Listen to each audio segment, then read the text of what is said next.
இடம்பொருள் நேயர்களுக்கு வணக்கம். முதல்ல அனைவருக்கும் மகளிர் தின நல்வாழ்த்துக்கள்.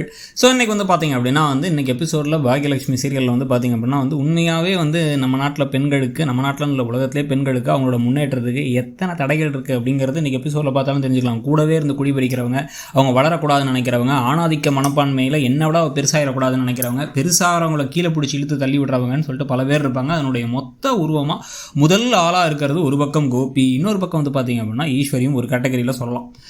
அது என்ன சொல்லுவாங்கன்னா இன்டர்னலைஸ்டு மிசோஜினி அப்படின்னு சொல்லுவாங்க. அதாவது கூடவே பெண்களே இன்னொரு பெண்ணுக்கு எதிரியாக இருக்கிறதும் இருக்குது. ஆண் எப்பயுமே எதிரியாக இருந்தால் கீழே தள்ளி விடணும் அப்படின்னு நினைக்கிற ஆட்களும் இருக்காங்க. அப்படிங்கிறத தெளிவாக பார்க்க முடியுது நமக்கு. இப்போ ரொம்ப நேரமாக வெயிட் பண்ணிருக்காங்க, மினிஸ்டர் வருவாங்கன்ட்டு. அதுக்கு முன்னாடி பார்த்தா முதல்ல ஜெனி வந்ததுக்கப்புறம் ஜெனியை தூக்கி குழந்தையை கொஞ்சி, குழந்தைய எழில் கையில் தூக்கி கொஞ்ச, அதை பார்த்து செடியன் சந்தோஷப்பட, செடியன் குழந்தையை பார்க்க அப்படின்னு பல விஷயங்கள் நடந்துகிட்டு இருக்கு. இப்போ தாத்தாவும் பாட்டியும் இறங்கிடுறாங்க. அவங்க இறங்கி கோயிலுக்கு போயிட்டு வந்தவங்கள்ட்ட வாங்க உங்களுக்கு ஒரு சர்ப்ரைஸ் இருக்குது அப்படின்னு கூப்பிட்டு போய் குழந்தையை காமிச்சா அவங்க அப்படியே கட்டி பிடிச்சி முத்தம் கொடுத்து நம்ம குழந்தை, நம்ம பேர குழந்தை, அது மட்டும் எப்படி தனியாக இங்கே வந்துச்சு அப்படின்னு பதட்டமாக ஜெனியும் வந்திருக்காங்கிறாங்க. ஜெனி பேசின உடனே தாத்தா பேசிடுறாரு, எப்படிமா இருக்குன்னு கேட்குறாரு. பாட்டி மூஞ்சி திருப்பிக்கிறாங்க. என்ன பாட்டி பேசுங்க பாட்டி அப்படின்னு. நீ மட்டும் பேசாமல் போயிட்ட, எங்களுக்கு எவ்வளோ கஷ்டமாக இருந்துச்சு தெரியுமா அப்படின்னு கொஞ்சம் ஆரம்பிச்சிட்டாங்க பாட்டி. வாட் இஸ் சேஞ்ச் பாட்டி அப்படின்னு இருந்துச்சு நமக்கு. அவங்களும் வேற இப்போ சரியாகி கொஞ்சமாக லைட்டாக பேச ஆரம்பிக்கிறாங்க. உன் குழந்தைய கொஞ்சலாமா அப்படின்னு கேட்டு என் பேர பிள்ளையோட நான் இருக்க போகிறேன் அப்படின்னு கொஞ்சிக்கிட்டு இருக்கேன். ஃபேமிலி ஃபோட்டோ எடுக்கிறோன்னு எல்லாத்தையும் நிற்க வச்சு செடியன் பக்கத்தில் நிற்க சொன்னால் அவங்க நிற்க மாட்டேன்ட்டாங்க. அப்புறம் ஜெனி பக்கத்தில் பாக்கியா நிற்கிறாங்க. இனியாக தான் ஃபோட்டோலாம் எடுக்கிறாங்க. ஃபேமிலி ஃபோட்டோலாம் எடுத்ததுக்கப்புறம் பார்த்தா இன்னொரு பக்கம் என்ன நடக்குது, நமக்கு மினிஸ்டர் மீட்டிங், சிஎம் மீட்டிங் வேறு இருக்கே அப்படிங்கிறாங்க இவங்க மினிஸ்டர் அந்த பிரியா கிட்ட. அவங்க என்ன பண்ணுறாங்கன்னா காரில் அவர் என்ன சொல்கிறாருன்னா, ஒன்றும் பெருசாக இல்லை, போகிறீங்க ப்ரைஸ் கொடுக்குறீங்க வந்துட வேண்டியதான், வேறு எதுவும் ப்ரோக்ராம் இல்லை அப்படின்னு ஏமாற்றி கூப்பிட்டு போகிறாரு அந்த பிஏ மினிஸ்டரே. அது ஒரு பக்கம் நடந்துக்கிட்டு இருக்கும் பொழுது இங்கே ரொம்ப நேரம் ஆகிடுச்சு. என்னடா வரக்கானான்னு சொல்லிட்டு வெளில வாசல்லாம் நிற்கிறாங்க.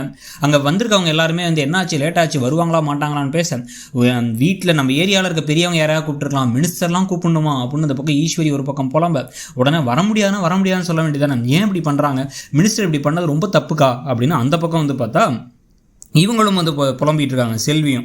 இதில் வந்தவங்கெல்லாம் என்ன பாக்கியா மேடம், நிறைய பேர் அவங்க வராங்க இவங்க வராங்கன்னு கூட்டம் கூட்டுவாங்க, அந்த மாதிரி நீங்களும் கூட்டம் கூட்டினீங்களா, மற்றவங்க இப்படி பண்ணுவாங்கன்னு நினச்சோம், நீங்களே இப்படி பண்ணுவீங்கன்னு நினைக்கல அப்படின்னு பேச, மீடியாக்காரங்களும் வருவாங்களா மாட்டாங்களா, எதுவும் பொய் சொல்லிட்டீங்களா, மினிஸ்டர் வராங்கன்னு பொய் சொல்கிறீங்களா அப்படிங்கிறாங்க. உடனே மினிஸ்டரோட பிஏ கால் பண்ணி பேசலாம் அப்படின்னு சொல்லிட்டு முடிவு பண்ணி ஒரு வாய்ஸ் நோட் முதல்ல அனுப்புகிறாங்க மினிஸ்டருக்கே டேரெக்டாக. பாக்கியா நீங்கள் 5 நிமிஷம் வருவீங்கன்னு நினச்சோம், நீங்கள் வராமல் எல்லோரும் வெயிட் பண்ணிருக்கோம், வந்தால் நல்லாயிருக்கும் அப்படின்னு ஒரு வாய்ஸ் நோட் அனுப்புகிறாங்க. அனுப்பிட்டேன்னு சொன்னாலும் மினிஸ்டருக்கு நேராக கால் பண்ணுங்கிறாங்க எல்லாரும். நேராக போய் அங்கே போய் பார்த்து வந்துடலாங்கிறாங்க. இதுக்கு நடுவில் கோபி அங்கே வந்துடுறாரு. ஒளிஞ்சிக்கிட்டே நின்று எட்டி பார்த்துருக்காரு. பக்கத்தில் நிற்கிறார். பார்த்தா அவர் கார் கூட அடையாளம் தெரியாது. எட்டி பார்ப்பார். அப்படியே ஒளிஞ்சிக்கிறாராம்மா அவர். உடனே இல்லை நான் வேணா அங்கே போய் பார்த்து வரேன் மினிஸ்டர் வீட்டுக்குங்கிறாங்க பாக்கியா. அதெல்லாம் வேணாம், எல்லாம் உன்னோட ஆட்கள் தான், உங்களுக்கு தெரிஞ்சவங்க தான் வந்திருக்காங்க, இங்கேருந்து நீ எங்கேயும் கிளம்ப முடியாதுங்கிறாங்க. மிஸ்டர் பழனிசாமின்னு ஒருத்தர் இதுக்கு வரவே இல்லை, கண்டதுக்குலாம் வருவார், இதுக்கு வரவே இல்லை, என்னன்னே நமக்கு ஒன்றும் புரியல. திடீர்னு ஒரு கால் ஷீட் ஃப்ரீயாக தான் வருவார் போல், காப்பாற்றிட்டு போயிடுவார் போல். நாளைக்கு எதுவும் திடீர்னு வராங்கிறது தெரியல. இது நடந்துகிட்டு இருக்கும் பொழுது இங்கெல்லாம் பதட்டம் அதிகமாகுது. மினிஸ்டர் வராங்களா, மினிஸ்டர் வர மாட்டாங்க, ஒன்றும் வர மாட்டாங்க, அழுதுட்டு நீ நிற்கிறத நான் பார்க்க போகிறேன் அப்படின்னு அப்படியே குரூரமான மனப்பான்மையோடு அந்த பக்கம் கோபி நிற்க, நமக்கு கோபியை பார்த்து கடுப்பாக. இதுக்கு நடுவில் பாக்கியா என்ன பண்ணுறாங்கன்னா ஒரு முடிவு எடுத்து அந்த பிஏ, இன்னொரு பிஏ இருக்காங்களா, 2 பிஏ இருக்காங்க மினிஸ்டருக்கு, ஒரு பிஏ கால் பண்ணி, அவர் தான் ஃப்ரெண்டாக, அவர் தான் அங்கே சமைக்க போகும்போதெல்லாம் ஹெல்ப் பண்ணவர், அவருக்கு கால் பண்ணி கேட்ட உடனே அவர் செக் பண்ணிவிட்டு ஈஸ்வரி ரெஸ்டாரண்ட் தானே, அங்கே தான் மினிஸ்டர் வரதா இருந்துச்சு, திடீர்னு கடைசி நிமிஷத்தில் ஒரு சேஞ்ச் ஆகி ஒரு ஸ்கூலுக்கு ஃபங்க்ஷனுக்கு போயிட்டாங்க அப்படின்னு ஷாக் ஆகிட்டாங்க. பெரிய ஷாக் ஆகிடுச்சு பாக்கியாவுக்கு. என்ன சொல்கிறீங்க அப்படின்னு அவங்க ஷாக் ஆகி அப்படியே ஸ்டன் ஆகி நிற்க, இந்த பக்கம் பார்த்தா கோபி அப்படியே சிரிக்கிறார், வயல்லாம் பண்ணலாம், அவ்வளோதான் உன்னோட ஆசை கனவு எல்லாத்தையும் அழிக்க வந்த வண்டி நான் அப்படின்னு நின்றுட்டு இருக்காரு. அதோட இன்றைக்கி எபிசோட் முடியுது. கோபி பண்ணுற காரியத்தை பற்றி இவர் தான் அதெல்லாம் செய்கிறாருன்னு தெரிஞ்சு பலாருன்னு விட்டால் நல்லாயிருக்கும். உங்களுக்கு என்ன தோணுதுங்கிறத சொல்லுங்கள். தேங்க்யூ. இடம்பொருள் நேயர்களுக்கு வணக்கம். முதல்ல அனைவருக்கும் மகளிர் தின நல்வாழ்த்துக்கள்.